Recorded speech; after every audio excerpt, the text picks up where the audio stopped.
So what I want to do is just tell you where we are. Because it's been just an exciting period of time over the last couple months. It's always changing here, but this year it seemed to be we were on the edge of something. And we're still trying to figure it out, and so with everybody here, I think we'll be able to do even more of that. But we start where we are, on this sacred ground,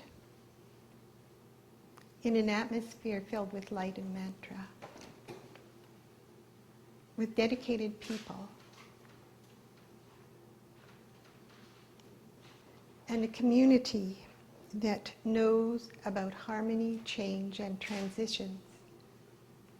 So we've been through a lot. And a community that extends beyond here. So this is just a little center of a bigger and bigger wheel.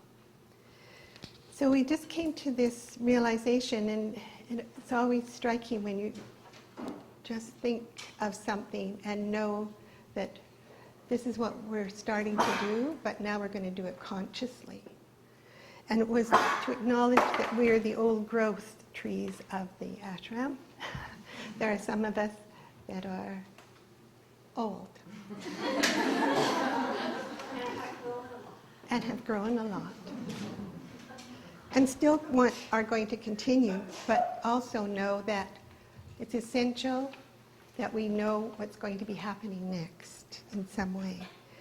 So the word secession came up, and we wondered what it was and what it means to what we're doing right now, and what it means to the people that are here and to the young people.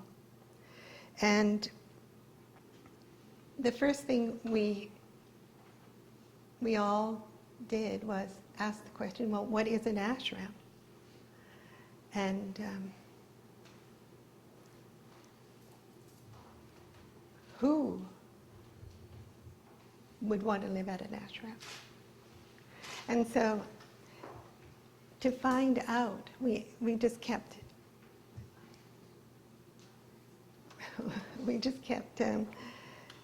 thinking it through, writing about it, and realizing that we all have our own connections to the ashram. And everybody's experience is unique, but there's one central core.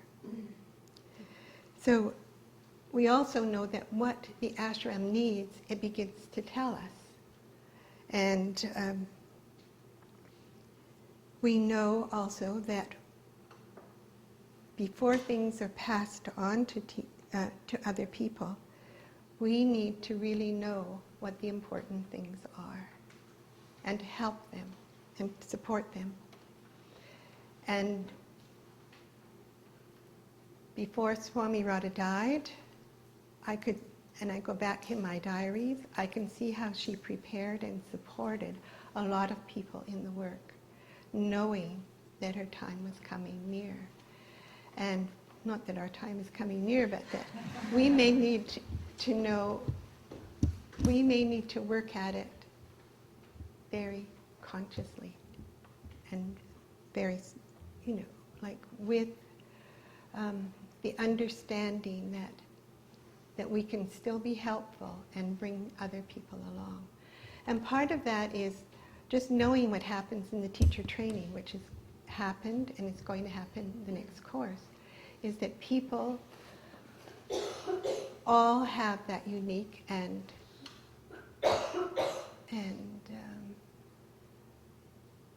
wisdom within, so that coming back and renewing is an important part of that, to keep everyone alive with what's happening and how we're all evolving, so we don't get stuck.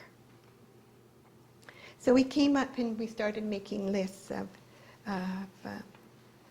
why we came to the ashram and why we're still here.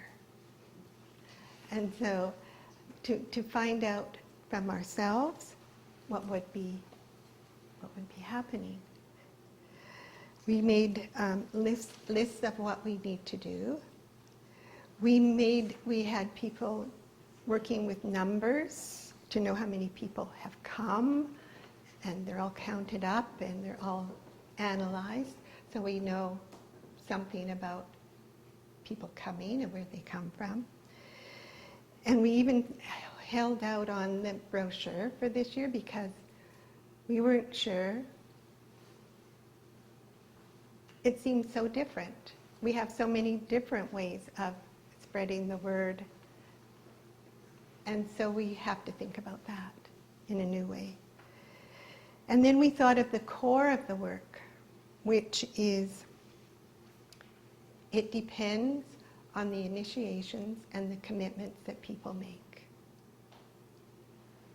So the core people at the ashram right now that are the sannyasins and the people who have been here for a long time. That is the most important part, that we have people that will carry on the teaching from that deep place of commitment.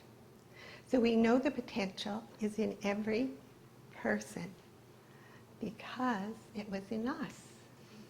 And so it opened up and the courage was there and the commitment was there. So the thing we also know is that ordinary changes in life are often resisted because of the uncertainty of the unknown. So, and we also know that any progress in a person's life is very slow. It's just the way it is. So we know that.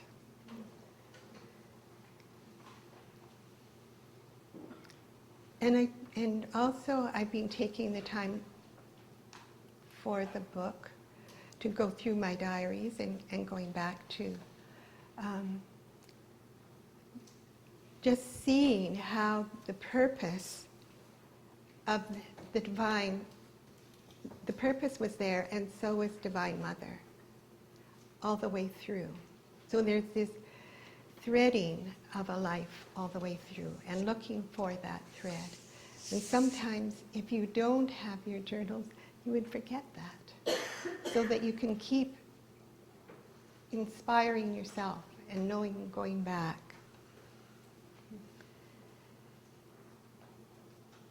So what we also are doing is, I think a couple of years ago we wanted people to be living close to us. And they are. Are there people who are living close to us now? Right. Stand up. Yeah. So we have all these people.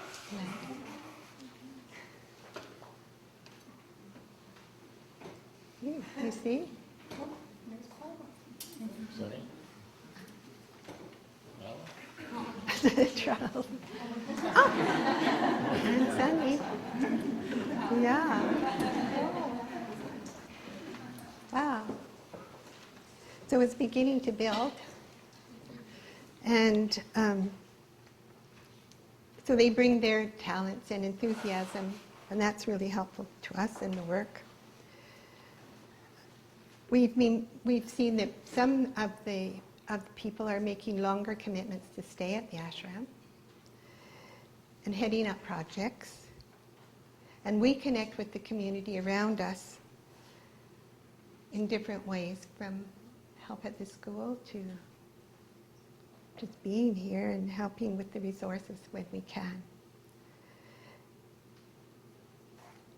And then we have the people who have been here have been coming to the ashram for more than, let's say we'll start with 30 years. Who's been coming for more than 30 years? Well, stand up.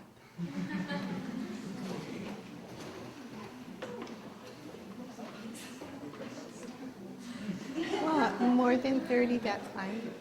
Wow. So these are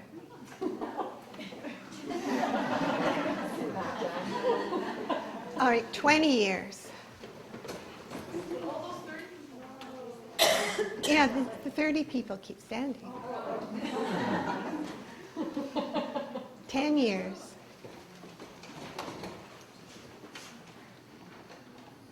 5 years. This is a dedicated group.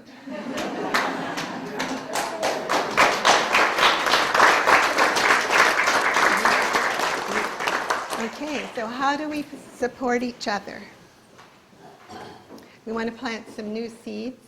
We want to know what the ashram will be like in another 10, 20, or 30 years. Some of us won't be here, but the rest of you can carry on. So we have to recognize what we've been given, the different levels of work.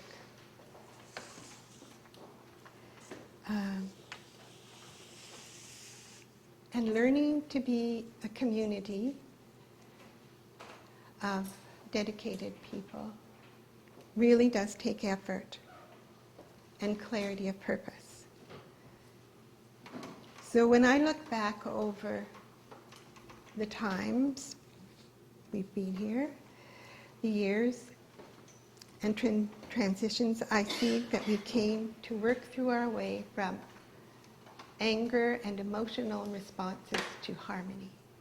And I really feel that there's a harmony here in the ashram that's being developed because we were able to face what was in front of us. We were able to learn how to work together. So what do you see the ashram being in 10 or 20 years?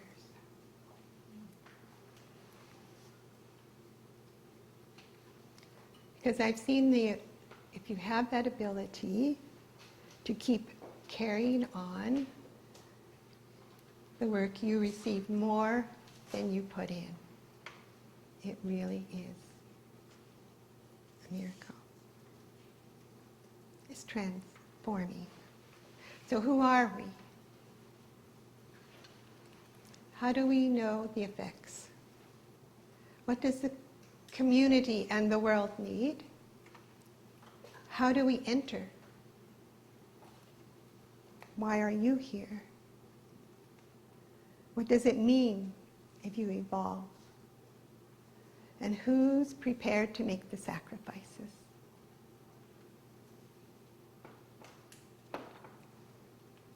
Anybody?